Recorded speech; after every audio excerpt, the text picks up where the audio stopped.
বাবাকে তো তখন সবটা বললাম, বললাম বিষ্ণুপ্রিয়া।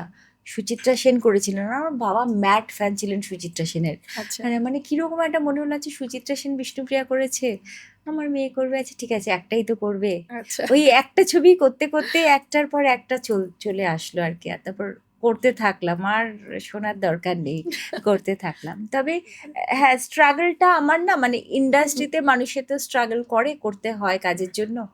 আমার স্ট্রাগলটা সবসময় বাড়িতে করতে হয়েছে।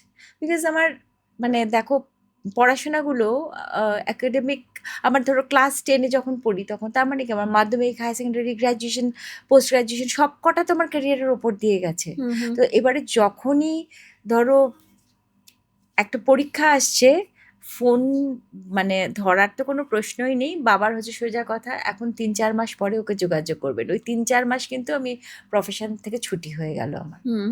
বুঝেছো? এবার প্রত্যেকবার আমার নিজেকে নতুন মনে হয়েছে।